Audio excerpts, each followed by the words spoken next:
اعوذ باللہ من الشیطان الرجیم بسم اللہ الرحمن الرحیم۔ حماسہ حسینی باب چہارم، پانچویں مجلس۔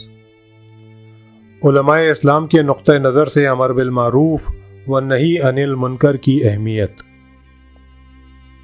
جس طرح امر بالمعروف اور نہی عن المنکر کے عامل نے حسینی تحریک کی قدر و قیمت کو بہت بلند و بالا کیا، اسی صورت حسینی تحریک نے بھی امر بالمعروف اور نہی عن المنکر کا مقام اونچا کیا۔ جس طرح امر بالمعروف اور نہی عن المنکر کے عامل نے اس تحریک کا درجہ نہایت عالی کیا، اس مقدس تحریک نے بھی اس اسلامی اصل کو بہت اعلیٰ سطح پر پہنچا دیا۔ اس اصل کو کس طرح بلند کیا؟ کیا امام حسین علیہ السلام کسی اسلامی اصل کو پست یا بلند کر سکتے ہیں؟ نہیں۔ میرا مقصد یہ نہیں ہے کہ حقیقتاً امر بالمعروف اور نہی عن المنکر اسلام میں کچھ اہمیت رکھتا تھا اور امام حسین علیہ السلام آئے اور انہوں نے اسلام میں اس اصل کی قدر و قیمت تبدیل کر دی۔ یہ حسین بن علی علیہ السلام کا کام نہیں ہے، یہ پیغمبر خدا صلی اللہ علیہ وآلہ وسلم کا کام بھی نہیں ہے، یہ خدا کا کام ہے۔ یہ اصل خدا نے اپنے بندے کے پاس اپنے بندوں کے لیے بھیجا ہے۔ اس نے ہر اصل کے لیے ایک درجہ، ایک مرتبہ اور ایک قدر و قیمت مقرر کر دی ہے۔ اس بات کی تو پیغمبر صلی اللہ علیہ وآلہ وسلم کو بھی قدرت نہیں ہے کہ وہ اس قسم کے مسائل میں کوئی تصرف کر سکیں اور اسلام کے اصلی متن پر اپنا اثر چھوڑ دیں۔ میری مراد یہ ہے کہ حسینی تحریک نے اسلامی علماء کے استنباط اور اجتہاد اور کل مسلمانوں کے نقطہ نظر سے امر بالمعروف اور نہی عن المنکر کے اصل کو بہت اعلیٰ سطح پر پہنچا دیا۔ دینی علوم کے طالب علموں کی ایک اصطلاح ہے، وہ کہتے ہیں کہ ہر بات کا مقام ثبوت اور مقام اثبات ہوتا ہے۔ مقام ثبوت یعنی واقعی اور حقیقی مقام، مقام واقع اور نفس الامر میں ہر چیز کی ایک سطح، ایک حد اور ایک درجے پر ہوتی ہے۔ جدید فلسفیوں کے قول کے مطابق ایک شے فی نفسہ ہی ہے اور دوسرا شے کسی اور چیز کے لیے ہے۔ مقام ثبوت شے فی نفسہ ہی ہے اور مقام اثبات اسی شے کا ہمارے لیے ہونا ہے۔ اس بات کو یوں سمجھیے، فرض کیجئے کہ اس شہر میں دل کے کچھ معالج موجود ہیں۔ حقیقت میں یہ بھی ممکن ہے کہ یہ سب کے سب ایک ہی درجے کے ہوں، اور یہ بھی ممکن ہے کہ طبیب الف کا درجہ سب سے بلند، یعنی وہ دل کا بہترین طبیب، دل کا ماہر ترین طبیب، دل کا سب سے زیادہ عالم طبیب ہو۔ طبیب بے درجہ دوم کا طبیب، جیم درجہ سوم کا اور طبیب دال درجہ چہارم کا ہو، لیکن لوگ انہیں کس طرح پہچانیں؟ لوگوں میں اس کی قدر و قیمت اور اعتبار کیا ہے؟ کیا ان لوگوں کی وہ قدر و قیمت اور وہ اعتبار جو یہ حقیقت میں رکھتے ہیں اور ان کی قدر و قیمت اور اعتبار جس کے عوام قائل ہیں ایک ہی ہے؟ طبیب الف جو اول درجے کا دل کا معالج ہے، کیا معاشرے میں بھی اول درجے کا طبیب سمجھا جاتا ہے؟ کیا طبیب بے کو جو اس شہر کا درجہ دوم کا طبیب ہے، معاشرے میں بھی درجہ دوم کا طبیب ہی سمجھا جاتا ہے؟ کبھی کبھی ایسا ہوتا ہے، لیکن کبھی ممکن ہے اس کا الٹ ہو، یعنی معاشرہ اسباب، پروپیگنڈے، غلط فہمیوں اور واقعات کے اثر سے مقام ہدایت کو، یعنی ہمارے لیے مقام شے کو، اس کے بالکل خلاف ٹھہرائے۔ درجہ چہارم کے طبیب کو درجہ اول کا طبیب جانے، تیسرے درجے کے طبیب کو دوسرے درجے کا شمار کرے اور دوسرے درجے کے طبیب کو تیسرے درجے کا سمجھے، اور جو واقعی درجہ اول کا طبیب ہے اسے درجہ چہارم کا معالج شمار کرے۔ چنانچہ یہاں مقام اثبات اور مقام ثبوت میں فرق ہوتا ہے۔ کسی چیز کی اپنی جگہ حقیقت اور اسی چیز کی ہمارے لیے قدر و قیمت، اہمیت یا معنی میں فرق ہوتا ہے۔ تو جب میں یہ کہتا ہوں کہ امام حسین علیہ السلام نے امر بالمعروف اور نہی عن المنکر کی قدر و قیمت اور اہمیت بڑھا دی، تو میری مراد یہی ہوتی ہے کہ اسلام میں نہیں، اسلامی دنیا میں بڑھا دی۔ اصل میں اسلام میں مقام ثبوت میں کسی شے کے حقیقی مقام میں اس کی قدر و قیمت کو بڑھانا یا گھٹانا امام حسین علیہ السلام یا پیغمبر صلی اللہ علیہ وآلہ وسلم یا حضرت علی ابن ابی طالب علیہ السلام کے اختیار میں نہیں ہے۔ صرف خدا ہے جس کے نزدیک اسلام کے ہر اصول کی منزلت مقرر ہے۔ لیکن اسلامی معاشرے کے نقطہ نظر سے کیا اسلامی معاشرہ اسلامی منزلتوں کو جس حد تک واقعی ان کا وجود ہے، جس حد تک وہ مقام ثبوت اور شے کے ذاتی مقام میں ہوتی ہیں، پہچانتا ہے؟ ہو سکتا ہے کہ معاشرہ اس طرح نہ پہچانتا ہو اور کبھی کبھی اس کے بالکل خلاف بھی جانتا ہو، یعنی جو باتیں درجہ اول کی قدر و قیمت رکھتی ہیں اسلامی معاشرے کی نظر میں ان کی قدر و قیمت سب سے کم درجے کی ہو۔ حضرت علی علیہ السلام نے فرمایا، میں مستقبل کا کچھ یوں اندازہ لگاتا ہوں جیسے لوگوں میں اسلام کی حالت اس پوستین کی سی ہو جائے گی جسے الٹ کر پہن لیا گیا ہو۔ جس طرح پوستین کو الٹ کر پہن لیتے ہیں، اسی طرح لوگ اسلام کی الٹی تفسیر کیا کریں گے، چہرے کو پیٹھ اور پیٹھ کو چہرہ بنا دیں گے۔ اسی صورت میں نہ صرف ایسی پوستین میں گرمی نہیں رہتی بلکہ ایک مضحکہ خیز اور ڈراؤنی سی چیز نظر آنے لگتی ہے۔ اگر اسلامی قدریں الٹ جائیں، درجہ اول کی قدر درجہ دوم کی بن جائے اور آخری درجے کی قدر پہلے درجے پر آ جائے تو اس کا معنی وہی اسلام ہے جو الٹا ہو گیا ہے۔ یہ ایسی پوستین ہوگی جسے الٹ کر پہن لیا گیا ہو۔ مسلمانوں کے نقطہ نظر سے امر بالمعروف اور نہی عن المنکر کی قدر و قیمت مختلف ہوتی ہے۔ میں اس مسئلے کی وضاحت اسلام کے علماء کے نقطہ نظر سے کرتا ہوں۔ علماء اسلام نے اس بات پر تو بحث نہیں کی ہے کہ امر بالمعروف اور نہی عن المنکر کی قدر و قیمت کس قدر ہوتی ہے، لیکن جس مسئلے پر بحث کی ہے اس سے علماء کے نقطہ نظر سے امر بالمعروف اور نہی عن المنکر کی قدر و قیمت کا سراغ لگایا جا سکتا ہے۔ اسلام میں ایک اصل ہے اور حدیث نبوی بھی ہے جس کے مطابق تمام علماء اسلام فیصلہ دیتے ہیں، اور وہ یہ ہے کہ پیغمبر اکرم صلی اللہ علیہ وآلہ وسلم نے فرمایا ہے، جب اسلام میں دو قدریں یعنی دو قابل احترام باتیں اکٹھی ہو جائیں، یعنی ایک دوسرے کی مزاحمت کرنے لگیں، تو چھوٹی کو چھوڑ کر بڑی کو اختیار کر لو۔ اس بات کی بہت واضح مثالیں ملتی ہیں۔ ان میں سے ایک مشہور مثال جس کا ذکر کیا جاتا ہے یہ ہے، غصبی زمین میں داخل ہونا حرام ہے۔ اگر آپ نے دیکھا کہ کسی غصبی زمین میں کوئی انسان، کوئی جانور اور کوئی محترم نفس پانی میں گر پڑا ہے اور ڈوبنے والا ہے تو آپ کو کیا کرنا چاہیے؟ آیا غصبی زمین پر پاؤں رکھیں جو اپنی جگہ حرام ہے اور جا کر اسے بچا لیں، یا پھر اس غرض سے کہ غصبی زمین پر پاؤں نہ رکھیں اپنی جگہ کھڑے رہیں اور اس محترم نفس کو ہلاک ہو جانے دیں، جبکہ اس جاندار کو نہ بچانا عمل حرام ہوگا؟ یہاں کیا کرنا چاہیے؟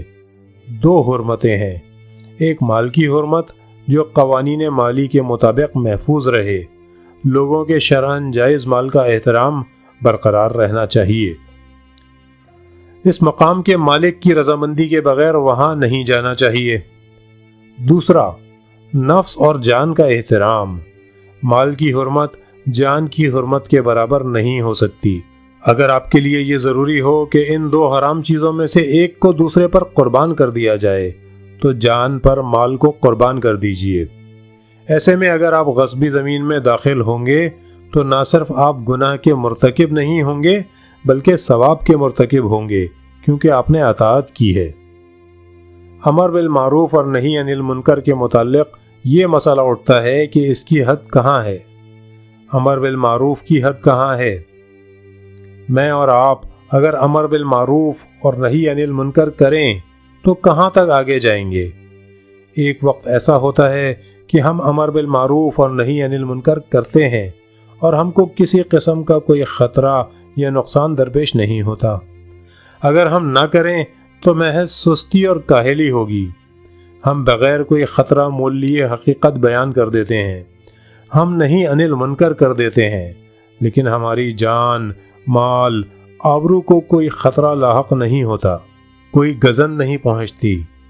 ٹھیک ہے، اسے تو سب مان لیں گے، اور اگر ایسا ہوا کہ میں امر بالمعروف اور نہی انل منکر کرنا چاہتا ہوں اور میرے مال کو نقصان پہنچے تو کروں یا نہ کروں؟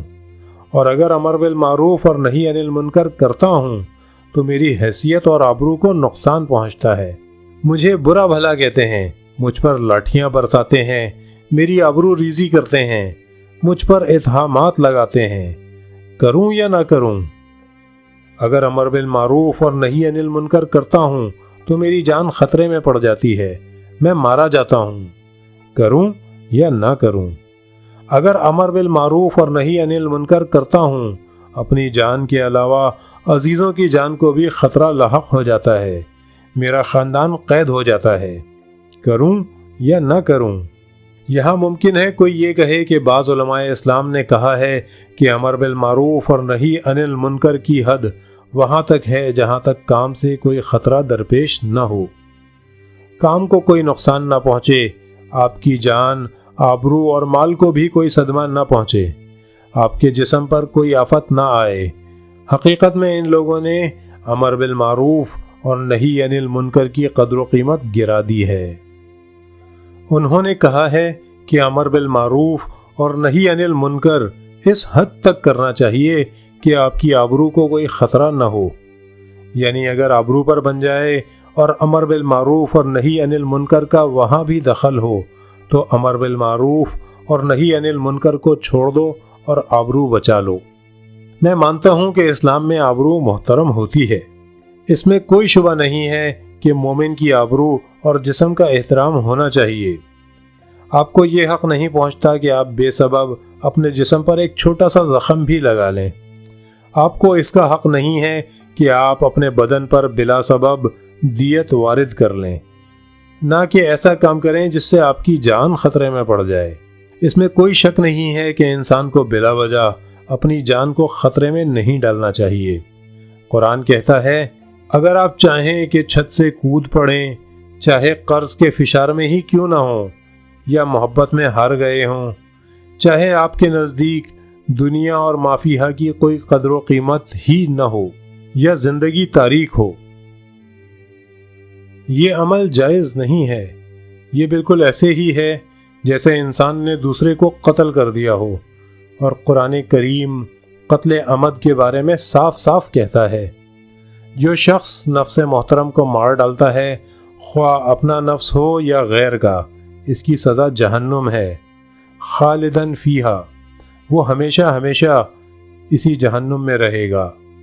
جو لوگ یہ سوچتے ہیں کہ انہیں اپنی جان کا اختیار حاصل ہے، غلطی پر ہیں۔ انسان کا مال محترم ہے، کیونکہ آپ کے پاس جو مال ہے وہ آپ کا ہی مال نہیں ہے، وہ سب سے پہلے معاشرے کا مال ہے اور دوسرے نمبر پر آپ کا مال ہے۔ آپ اس سے فائدہ اٹھانے کا حق رکھتے ہیں، لیکن اسے کھونے اور لٹانے کا حق نہیں رکھتے۔ اسلام آپ کے ایسے حق کا قائل نہیں ہے۔ مال محترم ہے، بدن محترم ہے، جان محترم ہے، آبرو محترم ہے۔ کیا آپ معاشرے میں ایسا کام کر سکتے ہیں جس سے بلا وجہ آپ کی آبرو ریزی ہوتی ہو، بلا وجہ لوگ آپ پر اتہام لگائیں؟ بات اس میں نہیں ہے۔ گفتگو یہ ہے کہ امر بالمعروف اور نہی انل منکر ان محترم باتوں کے مقابلے میں کتنی قوت رکھتا ہے۔ امر بالمعروف اور نہی انل منکر کے احترام کا درجہ کتنا بلند ہے، اس لیے کہ پیغمبر اکرم صلی اللہ علیہ وآلہ وسلم کے قول کے مطابق کہ جب دو حرمتیں اکٹھی ہو کر ایک دوسرے کی مزاحم بن جائیں تو ہمارے لیے لازم ہے کہ ہم چھوٹی حرمت کو بڑی حرمت پر قربان کر دیں۔ بعض علماء اسلام، اور بہت افسوس کے ساتھ مجھے کہنا پڑتا ہے کہ شیعوں کے بھی بعض بڑے بڑے علماء جن سے ایسی امید نہیں کی جاتی تھی، یہ کہتے ہیں کہ امر بالمعروف اور نہی انل منکر کی حد نقصان نہ پہنچنا ہے، نہ کہ اس میں کوئی مفسدے کا نہ ہونا۔ آپ کی جان، مال یا آبرو کو ضرر نہ پہنچے، یعنی اگر ان چیزوں کو نقصان پہنچے تو امر بالمعروف اور نہی انل منکر کو ترک کر دیجیے۔ اس کا احترام جان، مال یا آبرو کے احترام سے چھوٹا ہے۔ یہ بات امر بالمعروف اور نہی انل منکر کی قدر و قیمت کو گھٹا دیتی ہے۔ ایک اور شخص کہتا ہے نہیں، امر بالمعروف اور نہی عن المنکر کی قدر و قیمت اس سے اونچی ہے، لیکن موضوع کے اعتبار سے۔ یہ دیکھیے کہ آپ امر بالمعروف اور نہی عن المنکر کس چیز کے لیے کرنا چاہتے ہیں، آپ کس موضوع کے متعلق امر بالمعروف اور نہی عن المنکر کرتے ہیں۔ کسی وقت امر بالمعروف اور نہی عن المنکر کا موضوع بہت چھوٹا موضوع ہوتا ہے، مثلا ایک شخص گلی کو گندا کرتا ہے، گلی میں خربوزے کا چھلکا پھینک دیتا ہے جو اسے نہیں پھینکنا چاہیے۔ آپ اس بارے میں اسے نہی عن المنکر کیجئے، اسے سمجھائیے اور ہدایت کیجئے، اس سے کہیے کہ ایسا نہ کرے، یہ ٹھیک نہیں ہے۔ اب اگر گلی میں خربوزے کا چھلکا پھینکنے کے سلسلے میں نہی عن المنکر کرنے کی وجہ سے آپ یہ دیکھیں کہ وہ آپ کو گالی دیتا ہے تو یہاں موقع نہیں ہے، اس کام کی اتنی قدر و منزلت نہیں ہے جس کے لیے آپ گالیاں سنیں۔ ایک اور موقع بھی ہے جہاں اسلام میں امر بالمعروف اور نہی عن المنکر کی اہمیت آپ کی جان، مال اور حیثیت سے زیادہ ہو جاتی ہے۔ آپ دیکھتے ہیں کہ قرآن خطرے میں پڑا ہوا ہے، تمام سازشیں اس بات کی ہو رہی ہیں کہ قرآن سے اختلاف کیا جائے، قرآن اور اصول قرآنی کو خطرہ لاحق ہو رہا ہے، عدالت کو خطرہ لاحق ہونے والا ہے، جس کے لیے قرآن صاف صاف کہتا ہے انبیاء کا نصب العین انسانی معاشرے میں عدالت قائم کرنا ہے۔ ظلم اور عدالت کا مسئلہ انسانی زندگی کی اصل اور محور ہے۔ پیغمبر اکرم صلی اللہ علیہ وآلہ وسلم نے فرمایا، کوئی معاشرہ ظلم و ستم کے ساتھ قائم نہیں رہ سکتا یا جہاں اسلامی وحدت جیسا کوئی مسئلہ خطرے میں ہو، کیونکہ اسلام وحدت کے بارے میں بہت زیادہ حساس ہے اور مسلمانوں کی وحدت کو اہمیت دیتا ہے۔ قرآن فرماتا ہے وَاعْتَصِمُوا بِحَبْلِ اللَّهِ جَمِيعًا وَلَا تَفَرَّقُوا۔ آپ دشمن کا ہاتھ دیکھتے ہیں، دشمن کی سازشیں دیکھتے ہیں جو برابر مسلمانوں میں تفرقہ پھیلاتا ہے اور پھوٹ ڈالتا رہتا ہے۔ کیا اس مقام پر بھی آپ کہیں گے امر بالمعروف مت کیجیے، منہ سے بات مت کہیں، نہی عن المنکر نہ کیجیے، اس لیے کہ ایسی بات کہتا ہوں تو میری جان خطرے میں ہے، میری آبرو کو گزند پہنچتی ہے، معاشرہ پسند نہیں کرتا ہے؟ کیا ایسی بیہودہ باتیں کریں گے؟ لہذا امر بالمعروف اور نہی عن المنکر بڑے مسائل میں کسی حد و مرز کو نہیں پہچانتا۔ کوئی محترم چیز، کوئی محترم کام امر بالمعروف اور نہی عن المنکر کی برابری نہیں کر سکتا، اسے نہیں روک سکتا۔ اس اصل کا دار و مدار اس پر ہے کہ امر بالمعروف اور نہی عن المنکر کا موضوع کیا ہے۔ یہی سبب ہے جو ہم یہ دیکھتے ہیں کہ امام حسین علیہ السلام نے امر بالمعروف اور نہی عن المنکر کی قدر و قیمت اور اہمیت اتنی بلند کر دی، جس طرح امر بالمعروف اور نہی عن المنکر کے اصل نے حسینی تحریک کی قدر و قیمت بہت بڑھا دی، جیسا کہ میں ایک بیان میں پہلے بھی عرض کر چکا ہوں۔ اسی طرح حسینی تحریک نے بھی امر بالمعروف اور نہی عن المنکر کا درجہ بہت بلند کر دیا، کیونکہ امام حسین علیہ السلام نے سمجھا دیا کہ انسان امر بالمعروف اور نہی عن المنکر کی راہ میں ایسے مقام تک پہنچ جاتا ہے جہاں اسے اپنا مال اور آبرو قربان کر دینا چاہیے۔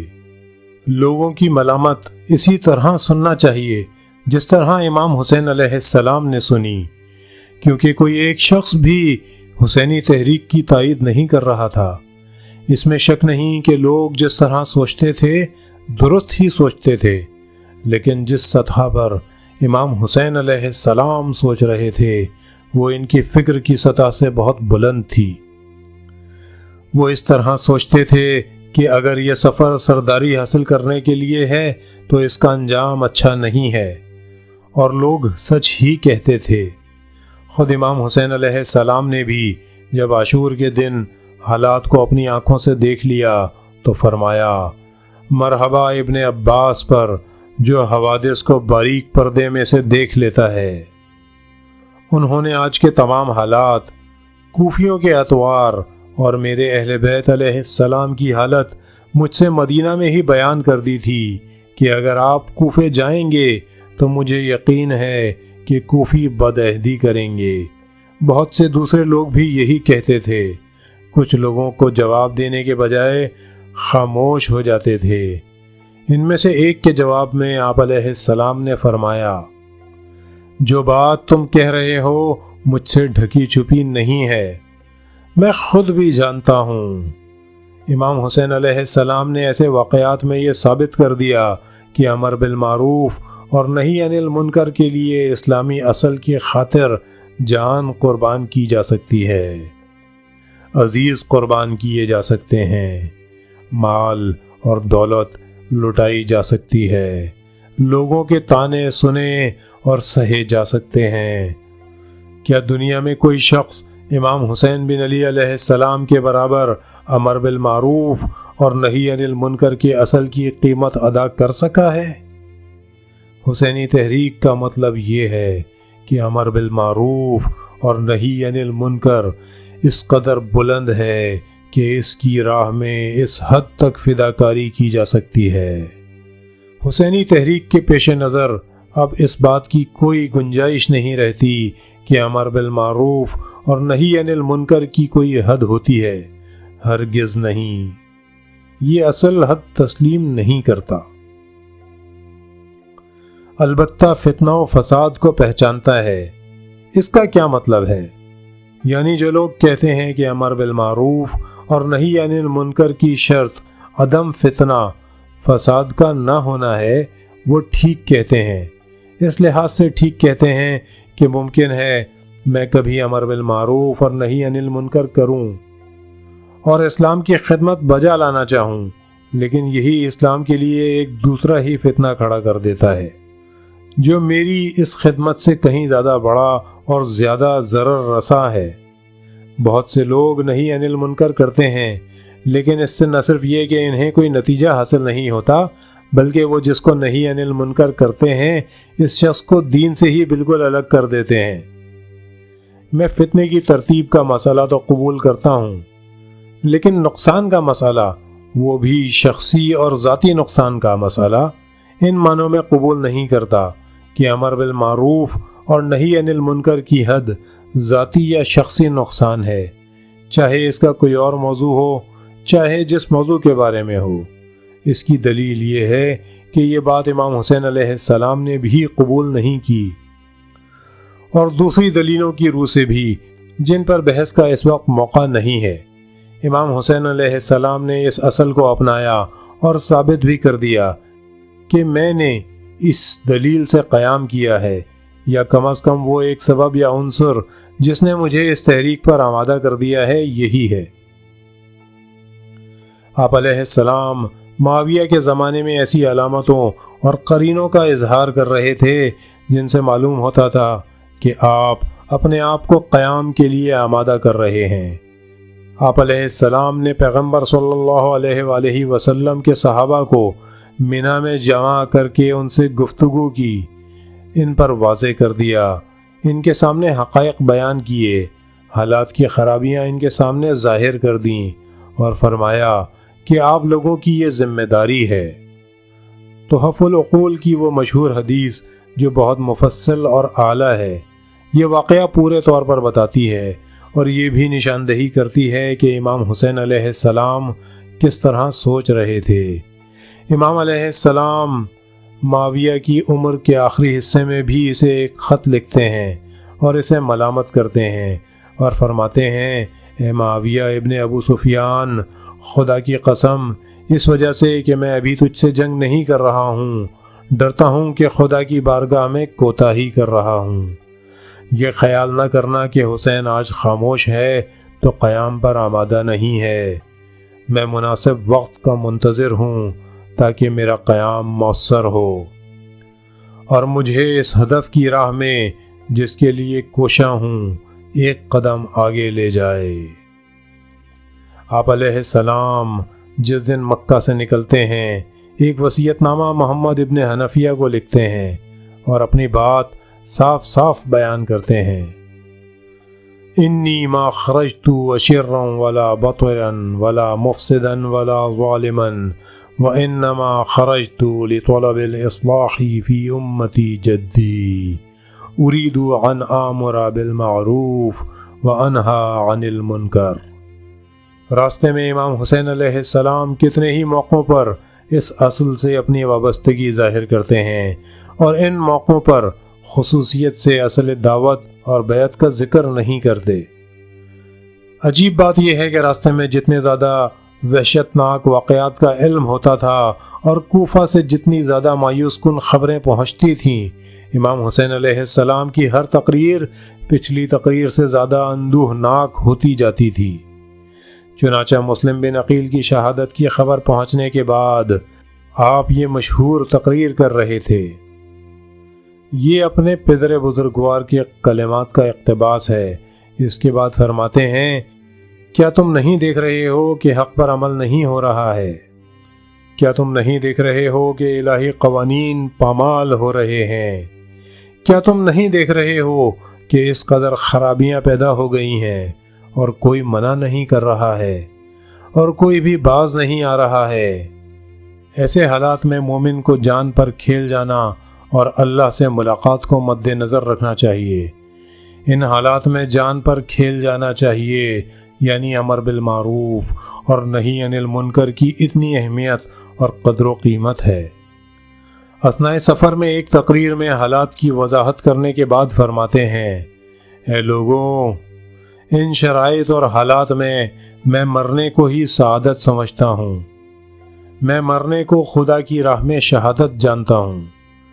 یعنی اگر کوئی امر بالمعروف اور نہی عن المنکر کی راہ میں مارا جائے تو وہ شہید ہے۔ میں ظالموں کے ساتھ زندہ رہنے کو باعث ملامت سمجھتا ہوں۔ میری روح ایسی روح نہیں ہے جو ظالموں سے میل کر سکے۔ سب سے بالا اور صریح وقت وہ ہے جب حالات 100% مایوس کن ہو چکے ہیں۔ یہ وہ وقت ہے جب آپ عراق کی سرحد میں داخل ہو چکے ہیں اور جناب حر بن یزید ریاحی کا لشکر آپ کے مقابل آ گیا ہے۔ 1000 سپاہیوں کا لشکر اس بات پر مامور ہے کہ آپ علیہ السلام کو اپنی نگرانی میں کوفہ لے جائے۔ اس مقام پر امام حسین علیہ السلام وہ مشہور تقریر فرماتے ہیں جسے طبری جیسے معتبر مورخوں نے نقل کیا ہے، جس میں آپ علیہ السلام پیغمبر صلی اللہ علیہ وآلہ وسلم کی گفتگو سے تمسک کرتے ہیں، امر بالمعروف اور نہی عن المنکر کے اصول سے تمسک کرتے ہیں۔ مشہور قانون کے مطابق آپ ایک بہت کامل صغرا اور بہت کامل کبرا کا انتخاب کرتے ہیں۔ مشہور قانون کے مطابق پہلے پورے کبرا کا ذکر فرماتے ہیں۔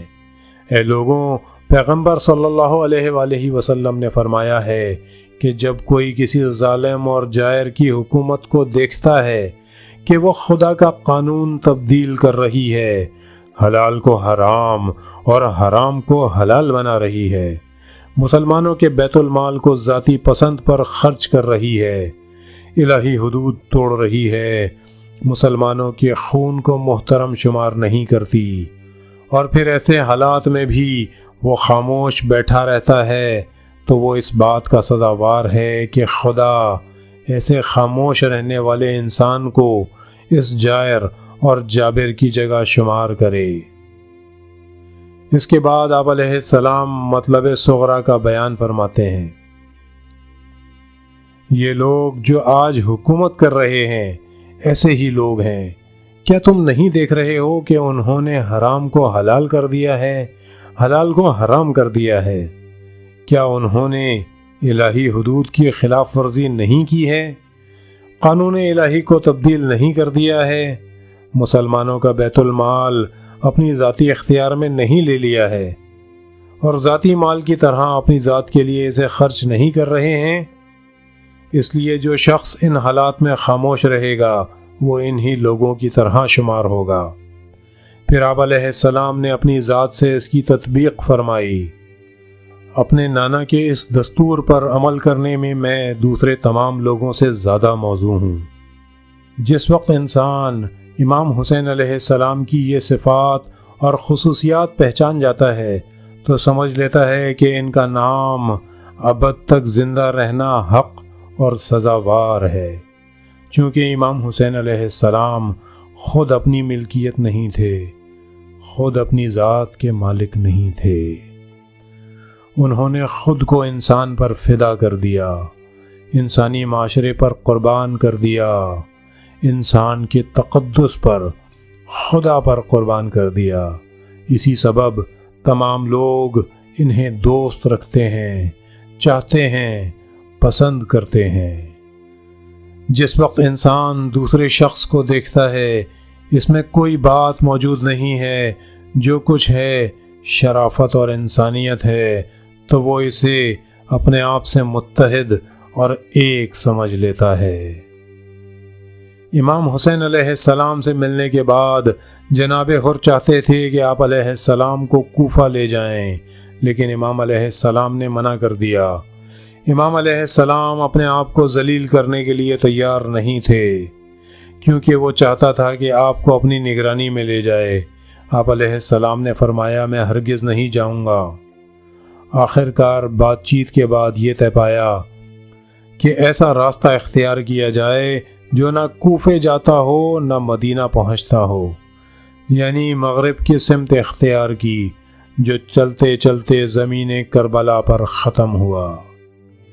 امام حسین علیہ السلام محرم کی 2 تاریخ کو کربلا پہنچے۔ تقریباً 72 افراد کی جماعت کے ساتھ خیمے لگائے گئے۔ دوسری جانب مقابل میں دشمن کے 1000 نفر کا لشکر خیمہ زن ہوا۔ دشمن کے جاسوس برابر آتے جاتے رہتے تھے۔ چند روز کے بعد دشمن کی مدد آئی۔ اس مدد میں 1000 لشکری، 3000 لشکری اور 5000 لشکری تھے۔ لکھا ہے کہ چھٹے دن تک 30,000 سپاہیوں کا لشکر مکمل ہو گیا۔ ابن زیاد نے یہ فیصلہ کیا کہ جس شخص کو حکومت اور امارت دے گا اسی کو اس لشکر کی سرداری عطا کرے گا۔ وہ ابن سعد تھا۔ اس سلسلے میں اس نے ایک نفسیاتی چال چلی، چونکہ وہ سعد ابن ابی وقاص کا بیٹا تھا، اور سعد بن ابی وقاص شیعہ ہونے کے نقطہ نظر سے ایک ضعیف تھا، کیونکہ انہوں نے امیر المومنین علیہ السلام کی خلافت کے دور میں گوشہ نشینی اختیار کر لی تھی، اور نہ اس طرف آتے تھے نہ اس طرف جاتے تھے۔ اسلامی غزوات میں اپنے لیے کافی عزت حاصل کر چکے تھے، اور پیغمبر صلی اللہ علیہ وآلہ وسلم کے زمانے میں بھی اسی طرح لوگوں میں بہت زیادہ مشہور، نامور اور ہر دل عزیز تھے۔ لوگوں کی نظر میں وہ ایک ایسے بڑے سردار تھے جنہوں نے اسلامی جنگوں میں بہت زیادہ فتوحات حاصل کی تھیں۔ ابن زیاد نے پسر سعد کا انتخاب کیا تھا تاکہ نفسیاتی نقطہ نظر سے فائدہ اٹھائے، یعنی اس طرح لوگوں کو یہ سمجھائے کہ یہ بھی ان جنگوں کی ہی طرح ایک جنگ ہے جس طرح سعد وقاص کفار سے لڑا کرتے تھے، جس طرح سعد بن ابی وقاص کفار سے لڑتے تھے۔ پسر سعد بھی نعوذ باللہ ایک ایسے فرقے سے لڑ رہا ہے جو اسلام سے خارج ہو گیا ہے۔ یہ حریص جس نے خود ہی اپنی طمع کا اظہار کر دیا تھا، سمجھدار آدمی تھا، اور کسی وجہ سے اس کا بالکل احسان مند ہونا بھی نہیں چاہتا تھا۔ لہٰذا ابن زیاد کی خوشامد کرنے لگا کہ مجھے اس کام سے باز رکھ۔ ابن زیاد بھی اس کا کمزور پہلو جانتا تھا۔ وہ اس سے پہلے اس کے لیے رے اور گرگان کی حکومت کا حکم نامہ جاری کر چکا تھا۔ وہ کہنے لگا میرا حکم نامہ واپس کر دے، نہیں جانا چاہتا تو نہ جا۔ وہ بھی چونکہ اس حکومت کا گرفتار تھا اور اس ملک کی آرزو رکھتا تھا، کہنے لگا مجھے جانے دے، میں سوچ لوں۔ اب اس نے جس آدمی سے مشورہ کیا اس نے اسے ملامت کی اور کہا ایسا کام بھی نہ کرنا، لیکن آخر میں اس پر طمع غالب آ گئی اور اس نے اپنی رضامندی کا اظہار کر دیا۔ وہ جب سے کربلا میں آیا یہ کوشش کر رہا تھا کہ خدا اور خرما ایک جگہ جمع ہو جائیں، بلکہ اس کی کوشش یہ تھی کہ کسی طرح صلح ہو جائے، یعنی خود کو امام حسین علیہ السلام کے قتل سے بچا لے، کم سے کم خود اس سے نجات پائے، بعد میں جو ہو سو ہو۔ اس نے 2-3 بار امام حسین علیہ السلام سے بات چیت کی۔ بقول طبری چونکہ ان مذاکرات میں صرف انہی دو اشخاص نے شرکت کی ہے، اس لیے ان مذاکرات کی صحیح معلومات حاصل نہیں ہو سکیں۔ ان کا صرف اتنا حصہ ملا ہے جو بعد میں خود عمر ابن سعد نے بیان کیا ہے، یا ہم اس سلسلے میں ائمہ اطہار کی زبان سے جس قدر اطلاعات پائے ہیں، ورنہ اور کوئی معلومات نہیں ہے۔ وہ بہت کوشش کرتا رہا، بلکہ کام کرتا تھا کہ یہ جھگڑا ختم ہو جائے۔ اس کا آخری خط جو عبید اللہ ابن زیاد کے نام پہنچا ہے، اس وقت مجلس میں کچھ کاسالیس بیٹھے ہوئے تھے۔ عبید اللہ قدرے سوچنے لگا، بولا ممکن ہے اس جھگڑے کو وہ سلامتی کے ساتھ حل کر لے، لیکن ٹکڑے توڑنے والے مانے ہوئے جو یخنی کے پایوں سے زیادہ گرم رہتے ہیں، ان میں سے ایک شمر ابن ذوالجوشن تھا۔ وہ اپنی جگہ کھڑا ہو گیا اور بولا، امیر تم بہت غلطی کر رہے ہو۔ آج امام حسین علیہ السلام تمہاری چنگل میں پھنسے ہوئے ہیں، اس جھگڑے سے نمٹ ہی لو۔ کیا تم نہیں جانتے کہ ان کے والد کے شیعہ اس اسلامی ملک میں کم نہیں ہیں، زیادہ ہی ہیں، کوفے ہی کے لوگوں پر منحصر نہیں۔ یہ کیسے ہو سکتا ہے کہ اطراف کے شیعہ جمع نہ ہو جائیں، اور اگر جمع ہو گئے تو پھر تم حسین علیہ السلام سے نہیں جیت سکو گے۔ لکھا ہے کہ ایک آدمی کی طرح جو سوتے سوتے ایک دم جاگ اٹھے۔ ابن زیاد بولا، تو نے ٹھیک کہا۔ پھر یہ شعر پڑھا، ابھی وہ ہماری چنگل میں ہے اور نجات کا راستہ تلاش کر رہا ہے، لیکن اب امان کا وقت گزر چکا ہے۔ اور اس کے ساتھ ابن زیاد غضبناک ہوا، بولا، وہ کیا سمجھ کر ہم کو دھوکہ دیتا ہے؟ فوراً عمر ابن سعد کو خط لکھا کہ ہم نے تجھ کو اس لیے نہیں بھیجا تھا کہ ہمیں باپ کسی نصیحتیں لکھ کر بھیجا کرے۔ تو متعینہ افسر ہے، سپاہی ہے، تجھے ضابطے کا خیال رکھنا چاہیے۔ میں جو کچھ تجھے حکم دیتا ہوں تو بے چون و چراں اس کو نافذ کر۔ اگر تو نہیں چاہتا تو کنارہ کر، میں کسی دوسرے کو اس کام پر لگا دوں گا۔ اس نے شمر ابن ذوالجوشن کو خط دیا اور کہا اسے اس کے ہاتھ میں دینا۔ اسی سلسلے میں ایک اور خفیہ فرمان لکھ کر شمر کے ہاتھ میں دیا اور کہا کہ اگر عمر ابن سعد حسین علیہ السلام سے لڑنے کو منع کر دے تو اس فرمان کے تحت تو اس کی گردن مار دے، اس کا سر مجھے بھیج دے اور لشکر کی سرداری خود سنبھال لینا۔ لکھا ہے 9 محرم کو شمر ابن ذوالجوشن یہ خط لے کر کربلا پہنچا۔ 9 کی عصر کا وقت تھا۔ 9 محرم کا دن اہل بیت پیغمبر صلی اللہ علیہ وآلہ وسلم کے لیے بہت غمناک دن تھا۔ امام صادق علیہ السلام نے فرمایا، وہ دن ہے جب امام حسین علیہ السلام کا محاصرہ سخت ہو گیا تھا۔ یہ وہ دن ہے جب عمر ابن سعد کے لشکریوں کو کافی مدد پہنچی، لیکن اہل بیت پیغمبر صلی اللہ علیہ وآلہ وسلم کو کوئی مدد نہیں پہنچی۔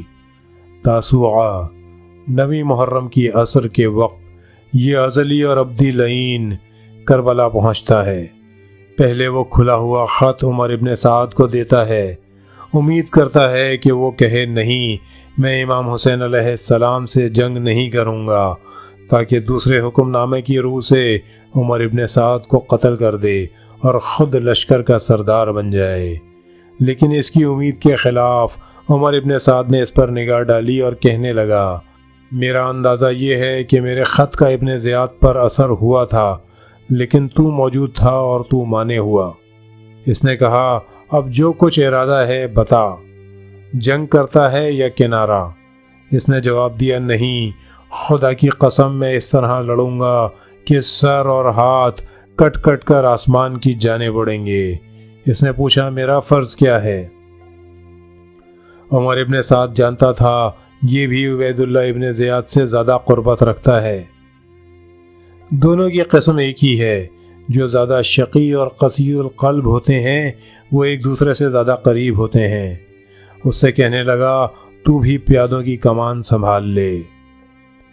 فرمان بہت سخت تھا کہ میرا خط پہنچتے ہی حسین علیہ السلام پر سختی کرنا۔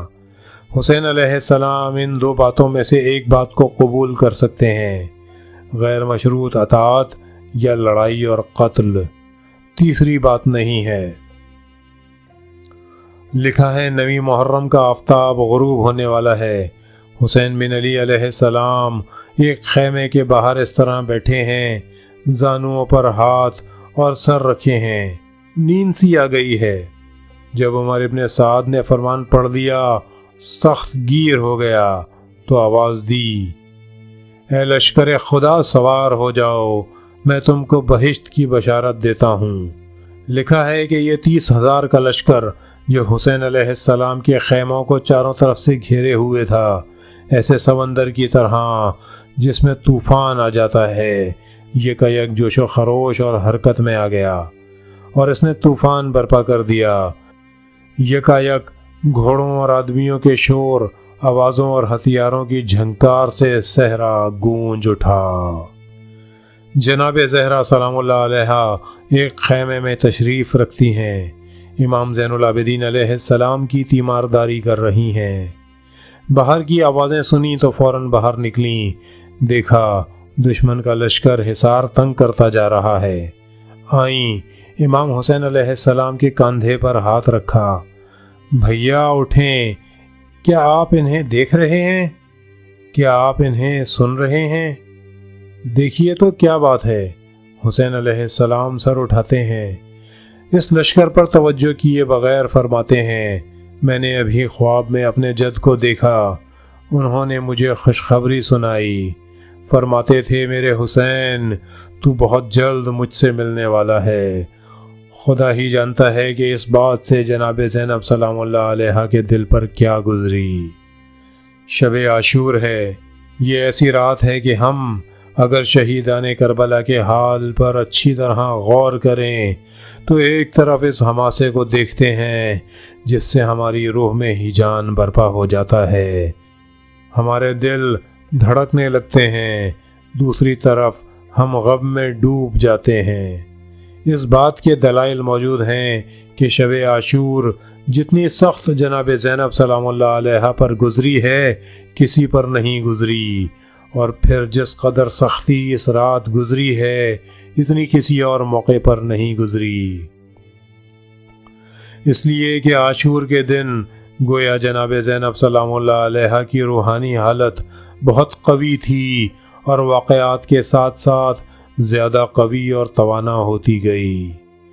اس رات میں 2 سانحے ایسے پیش آئے جنہوں نے جناب زینب سلام اللہ علیہا کو بہت بے چین کر دیا۔ ایک 9 محرم کی عصر کے وقت پیش آیا اور دوسرا عاشور کی شب میں۔ اس رات کے لیے امام حسین علیہ السلام کا ایک مفصل پروگرام ہے۔ اس میں ایک کام یہ ہے کہ آنے والے کل کے لیے اپنے اصحاب کا اسلحہ تیار کر رہے ہیں۔ جون یا حوی نام کا ایک شخص ہے جو حضرت ابو ذر غفاری رضی اللہ تعالیٰ عنہ کا آزاد کردہ غلام ہے۔ وہ اسلحہ تیار کرنے میں ماہر تھا۔ ہتھیاروں کے لیے ایک خیمہ مخصوص تھا جس میں یہ مرد اسلحہ سازی میں مشغول تھا۔ امام حسین علیہ السلام اس کا کام دیکھنے کے لیے آئے ہوئے تھے۔ اتفاق سے یہ خیمہ امام زین العابدین علیہ السلام کے خیمے کے برابر میں تھا، جو بیمار تھے اور جناب زینب سلام اللہ علیہا آپ علیہ السلام کی تیمارداری کر رہی تھیں۔ یہ دونوں خیمے ایک دوسرے کے بہت نزدیک تھے، کیونکہ امام حسین علیہ السلام نے حکم دے دیا تھا کہ خیموں کی قناتیں اس رات کو ایک دوسرے کے اس قدر قریب کر لی جائیں کہ ایک کی تنابیں دوسرے خیمے میں داخل ہو جائیں۔ اس کی وجہ میں بعد میں عرض کر دوں گا۔ اس واقعے کے راوی امام زین العابدین علیہ السلام ہیں۔ وہ فرماتے ہیں کہ میری پھوپھی میری تیمارداری میں مشغول تھیں۔ میرے والد اسلحے کے خیمے میں آئے ہوئے یہ دیکھ رہے تھے کہ یہ ہتھیار بنانے والا شخص کیا کر رہا ہے۔ میں نے یکایک سنا کہ میرے والد زیر لب ایک شعر گنگنا رہے ہیں۔ انہوں نے اسے 2-3 بار دہرایا۔ اے زمانے تو کس قدر حقیر ہے، اے زمانے تو کس طرح انسانوں سے دوستوں کو چھینتا ہے۔ ہاں زمانہ ایسا ہی ہے، لیکن معاملہ زمانے کے ہاتھ میں نہیں ہے، معاملہ خدا کے ہاتھ میں ہے۔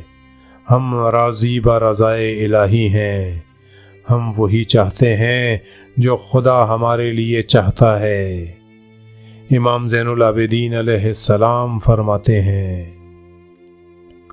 میں سن رہا ہوں، میری پھوپھی جان بھی سن رہی ہیں، میرے اور میری پھوپھی کے درمیان ایک معنی خیز اور پراسرار خاموشی قائم ہے۔ میرا دل بھر آیا ہے، لیکن میں اپنی پھوپھی زینب سلام اللہ علیہا کی وجہ سے نہیں رویا۔ میری پھوپھی زینب سلام اللہ علیہا کا دل بھی بھر آیا ہے، لیکن وہ اس وجہ سے نہیں روتی کہ میں بیمار ہوں۔ ہم دونوں آنسوؤں کے اس طوفان کو روکے رہے۔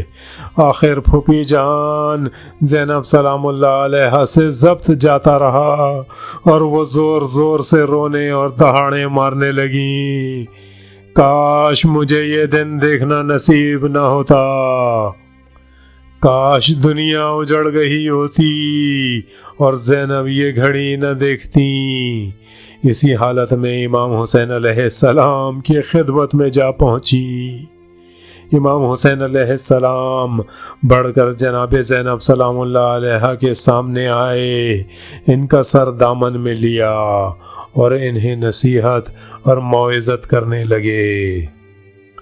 اے بہن، خیال رکھو کہ شیطان تمہیں بے صبر نہ بنا دے، تمہاری برداشت نہ چھین لے۔ یہ کیا ہے جو تم کہہ رہی ہو؟ کاش زمانہ اجڑ جاتا، اس کا کیا مطلب ہے؟ زمانہ کیوں اجڑ جائے؟ مرنا برحق ہے، شہادت برحق ہے، شہادت ہمارا افتخار ہے۔ میرے نانا پیغمبر خدا صلی اللہ علیہ وآلہ وسلم مجھ سے بہتر تھے۔ میرے والد علی علیہ السلام، والدہ زہرا سلام اللہ علیہا، بھائی حسن علیہ السلام، یہ سب کے سب مجھ سے بہتر تھے۔ یہ سب چلے گئے ہیں، میں بھی جا رہا ہوں۔ تم دھیان رکھو، میرے بعد اس قافلے کی سرپرستی کرنا، میرے بچوں کی دیکھ بھال کرنا۔ جناب زینب سلام اللہ علیہا نے روتے ہوئے بھرائی ہوئی کمزور آواز میں کہا، اے بھائی، یہ سب ٹھیک ہے، لیکن ان میں سے جب بھی کوئی گیا، میرے پاس ان میں سے کچھ دوسرے کم سے کم ایک تو ضرور ہی رہ گیا جس سے میرے دل کو سہارا رہتا تھا۔ ہم میں سے جو آخری آدمی گیا وہ بھائی حسن تھے، ان کے بعد میرے دل کو ڈھارس آپ علیہ السلام سے تھی۔ بھائی، اگر تم بھی زینب کے ہاتھ سے چلے گئے تو زینب اس دنیا میں پھر کس کے سہارے ہوگی؟ 9 محرم کو سحپہر کے وقت امام حسین علیہ السلام نے خواب کا واقعہ جناب زینب سلام اللہ علیہا کو بتانے کے فوراً بعد اپنے سعادت مند بھائی جناب ابو الفضل علیہ السلام کو آواز دی۔ بھائی، فوراً چند نفر کے ساتھ ان کے پاس جا کر پوچھو کہ تازہ خبر کیا ہے۔ اگر ہم سے لڑنا بھی چاہتے ہیں تو غروب آفتاب کا وقت جنگی قانون کے مطابق لڑائی کا وقت نہیں ہے، یقیناً کوئی نئی بات ہے۔ حضرت عباس علیہ السلام کچھ سن رسیدہ اصحاب زہیر ابن قین، حبیب ابن مظاہر کے ساتھ جاتے ہیں، دشمن کے مقابل کھڑے ہو کر کہتے ہیں کہ میں اپنے بھائی کی طرف سے پیام لایا ہوں کہ تم سے پوچھوں کہ اس وقت کیا کوئی نئی بات ہوئی ہے؟ عمر ابن سعد کہتا ہے، ہاں، نئی خبر ہے۔ امیر عبید اللہ ابن زیاد کا حکم آیا ہے کہ آپ کے بھائی یا تو غیر مشروط اطاعت قبول کریں یا ہم جنگ کریں گے۔ حضرت عباس علیہ السلام نے فرمایا، میں اپنی طرف سے کچھ نہیں کہہ سکتا، میں اپنے بھائی کے پاس جاتا ہوں اور ان سے جواب لے کر آتا ہوں۔ حضرت عباس علیہ السلام جس وقت امام حسین علیہ السلام کی خدمت میں پہنچے تو امام علیہ السلام نے فرمایا ہم اطاعت نہیں کریں گے، جنگ کریں گے، میں اپنے خون کے آخری قطرے تک لڑوں گا۔ ان لوگوں سے صرف ایک جملہ کہہ دو، ایک خواہش، ایک تمنا، ایک مطالبہ کر لو، اور وہ یہ ہے کہ اسے کل تک ملتوی کر دیں۔ پھر اس وجہ سے کہ یہ گمان نہ گزرے کہ حسین علیہ السلام ایک رات اور زندہ رہنا غنیمت سمجھتا ہے، اور یہ سمجھا دیں کہ وہ زندگی کو غنیمت نہیں جانتا، چند ساعت کی عمر کی کچھ وقت نہیں سمجھتا، بلکہ وہ کچھ اور چاہتا ہے۔ آپ علیہ السلام نے فرمایا خدا خوب جانتا ہے کہ میں یہ مہلت اس لیے چاہتا ہوں کہ اپنی عمر کی یہ آخری رات میں اپنے خدا سے راز و نیاز کر لوں، اس سے مناجات اور اس کی عبادت کر لوں، قرآن پڑھ لوں۔ حضرت عباس علیہ السلام گئے۔ وہ لوگ اس بات کو منظور کرنا نہیں چاہتے تھے، لیکن بعد میں ان میں اختلاف پیدا ہو گیا۔ ان میں سے ایک نے کہا تم بہت بے حیا لوگ ہو، کیونکہ ہم اگر کفار سے بھی لڑتے اور وہ اتنی مہلت مانگتے تو انہیں بھی دے دیتے، ہم پیغمبر صلی اللہ علیہ وآلہ وسلم کے خاندان کو اتنی سی مہلت کیوں نہیں دیتے؟ عمر ابن سعد ابن زیاد کے فرمان کو نظر انداز کرنے پر مجبور ہو گیا کہ کہیں اس کے لشکر میں اختلاف پیدا نہ ہو جائے۔ ان لوگوں نے کہہ دیا بہت اچھا، کل صبح صحیح۔ حضرت امام حسین علیہ السلام نے وہ رات غیر معمولی طور پر روشن، نورانی اور پرجوش حالت میں بسر کی۔ جن لوگوں نے اس رات کو امام حسین علیہ السلام کی معراج کی رات کہا ہے، سچ کہا ہے۔ اس رات آپ علیہ السلام نے اصحاب اور اہل بیت کے سامنے بہت فصیح و بلیغ خطبہ دیا۔ یہی رات ہے جس میں آپ علیہ السلام سب کو رخصت فرماتے ہیں، اے میرے ساتھیو، اے میرے اہل بیت، میں اپنے اصحاب سے بہتر کسی کے اصحاب اور اپنے اہل بیت سے بہتر کسی کے اہل بیت نہیں پاتا۔ میں تم سب کا شکر گزار ہوں، تم سب کا ممنون ہوں، لیکن یہ جان لو کہ یہ لوگ صرف میرے طلبگار ہیں، یہ میرے سوا کسی سے کوئی سروکار نہیں رکھتے۔ تم نے جو میری بیعت کی ہے وہ میں نے تم سے اٹھا لی، تم سب آزاد ہو، جو جانا چاہے چلا جائے۔ آپ علیہ السلام نے اپنے اصحاب سے فرمایا تم میں سے جس سے ہو سکے میرے اہل بیت علیہم السلام میں سے ایک ایک کا ہاتھ پکڑو اور اسے بھی اپنے ساتھ لے جاؤ۔ لیکن اصحاب امام حسین علیہ السلام تو آزمودہ تھے۔ لکھا ہے سب نے ایک آواز ہو کر کہا یہ آپ ہم سے کیا کہہ رہے ہیں؟ ہم چلے جائیں اور آپ کو تنہا چھوڑ جائیں؟ ہمارے پاس ایک جان سے زیادہ بھی ہوتی تو وہ بھی آپ پر قربان کر دیتے۔ کاش خدا ہم کو لگاتار 1000 جانیں عطا کرتا، ہم مارے جاتے اور دوبارہ زندہ ہوتے رہتے اور یوں 1000 جانیں آپ علیہ السلام پر قربان کر دیتے۔ یہ ایک جان تو کسی قابل ہی نہیں ہے، ہماری یہ حقیر جان آپ پر قربان ہونے کے قابل ہی نہیں ہے۔ لکھا ہے وہ پہلے آدمی جنہوں نے یہ بات کہی آپ علیہ السلام کے سعادت مند بھائی حضرت ابو الفضل عباس علیہ السلام تھے۔ آج کی رات ہم یتیم امام حسن علیہ السلام حضرت قاسم علیہ السلام کا بیان کریں گے، جس کا شب عاشوراء میں ماجرا ہے۔ جب سب لوگ اپنی اپنی وفاداری کا اعلان کر چکے تو ابا عبداللہ علیہ السلام نے اپنی گفتگو کا رخ بدلا۔ ان کے سامنے دوسرے حقائق سے پردہ اٹھایا اور فرمایا تو اب میں تم سے حقیقت بیان کرتا ہوں، تم جان لو کہ کل ہم سب شہید ہو جائیں گے۔ ہم میں سے جو اس جگہ موجود ہیں ایک آدمی بھی زندہ نہیں بچے گا۔ سب بول اٹھے ہم خدا کا شکر کرتے ہیں کہ جس نے ہمارے نصیب میں ایسی شہادت اور ایسی سعادت بخشی۔ یہ 13 سال کا بچہ مجلس میں ایک طرف بیٹھا ہوا ہے۔ جس وقت ابا عبداللہ علیہ السلام یہ خوشخبری سناتے ہیں کہ کل سب شہید ہو جائیں گے، تو یہ بچہ اپنے دل میں سوچتا ہے کہ اس سے شاید سن رسیدہ لوگ مراد ہوں گے، ہم کم سن ان میں شامل نہیں ہوں گے۔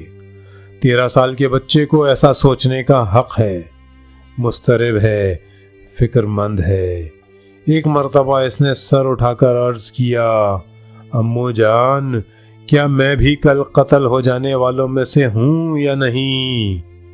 حسین بن علی علیہ السلام نے رقت آمیز نگاہ سے دیکھ کر فرمایا، اے بیٹا، پہلے میں آپ سے ایک سوال کرتا ہوں، اس کا جواب دیں، پھر میں آپ کے سوال کا جواب دوں گا۔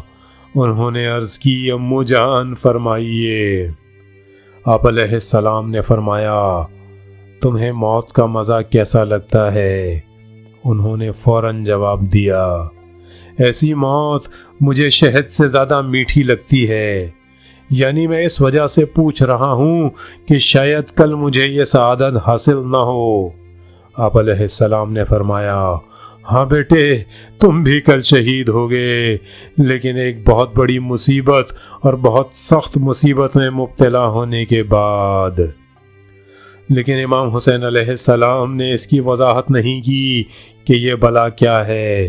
البتہ عاشور کے دن نے دکھا دیا کہ امام حسین علیہ السلام کی مراد کیا تھی۔ جناب قاسم علیہ السلام میدان کو جاتے ہیں، چونکہ چھوٹے ہیں، ان کے جسم کے مطابق کوئی ہتھیار نہیں ہے، پھر بھی شیر بچے ہیں، شجاعت دکھاتے ہیں، یہاں تک کہ سر پر ایک وار لگتا ہے تو آپ علیہ السلام گھوڑے سے گر پڑتے ہیں۔ امام حسین علیہ السلام خیمے کے در پر نگران کھڑے ہیں، آپ علیہ السلام کا گھوڑا تیار ہے، گھوڑے کی لگام آپ علیہ السلام کے ہاتھ میں ہے، گویا انتظار کر رہے ہیں۔ اچانک یا ماہو کی فریاد فضا میں گونجی، امو جان میں بھی چلا، امو جان میری خبر لیجئے۔ مورخین نے لکھا ہے کہ حسین علیہ السلام شکاری باز کی طرح جناب قاسم کی طرف جھپتے، کوئی سمجھ ہی نہیں پایا کہ کس تیزی سے گھوڑا اڑایا۔ جناب قاسم کے زمین پر گر پڑنے کے بعد دشمن کے کافی سپاہی، تقریباً 200 آدمیوں نے اس بچے کو گھیر لیا تھا تاکہ ان میں سے ایک شخص سر تن سے جدا کر لے۔ اچانک جو انہیں پتہ لگا کہ حسین علیہ السلام جھپٹتے ہوئے آ رہے ہیں تو لومڑیوں کے اس گلے کی طرح شیر کو دیکھ کر بھاگ کھڑے ہوئے، اور ان کا وہ آدمی جو حضرت قاسم علیہ السلام کا سر کاٹنے کے لیے گھوڑے سے اتر آیا تھا، گھوڑوں کی ٹاپوں سے پامال ہو کر جہنم واصل ہو گیا۔ اس وقت اتنا گرد و غبار اٹھا کہ کسی کو یہ معلوم ہی نہیں ہو سکا کہ معاملہ کیا ہوا۔ دور سے دوست اور دشمن دیکھ رہے ہیں۔ جب دھول بیٹھ گئی تو لوگوں نے دیکھا کہ حسین علیہ السلام جناب قاسم کے سرہانے بیٹھے ہیں، ان کا سر زانوؤں پر رکھے ہوئے ہیں۔ لوگوں نے حسین علیہ السلام کی بلند آواز سنی، وہ کہہ رہے تھے، اے بیٹے، تیرے ہم پر یہ بات کس قدر شاق ہے کہ تو امو جان کو پکارے اور میں نہ پہنچ سکا، تیرے سرہانے پہنچا اور تیرے کسی کام نہ آ سکا۔ راوی کہتا ہے کہ جناب قاسم کا سر امام حسین علیہ السلام کی آغوش میں ہے، جہاں کنی کے عالم میں ایڑیاں زمین پر رگڑ رہے ہیں۔ اسی حالت میں ایک فریاد کی اور جان دے دی۔ یکایک لوگوں نے دیکھا کہ حسین علیہ السلام نے جناب قاسم کی لاش اٹھا کر بغل میں لے لی، لوگوں نے دیکھا کہ جناب قاسم کو خیمہ کی طرف لے جا رہے ہیں۔ یہ بہت عجیب اور عظیم بات ہے۔ جب جناب قاسم میدان میں جانا چاہتے ہیں تو حسین علیہ السلام سے درخواست کرتے ہیں۔ حسین علیہ السلام کا دل نہیں چاہتا کہ اجازت دیں۔ جس وقت امام علیہ السلام اجازت دے دیتے ہیں تو ایک دوسرے کے گلے میں باہیں ڈال دیتے ہیں اور دونوں رو رو کر بے حال ہو جاتے ہیں۔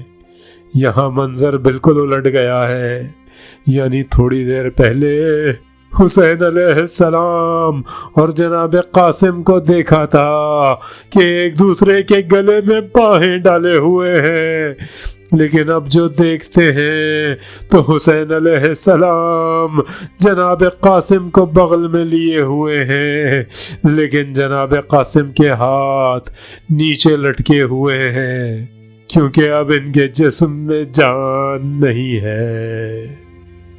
لا حول ولا قوة الا باللہ العلی العظیم۔ وصلی اللہ علی محمد وآلہ الطاہرین۔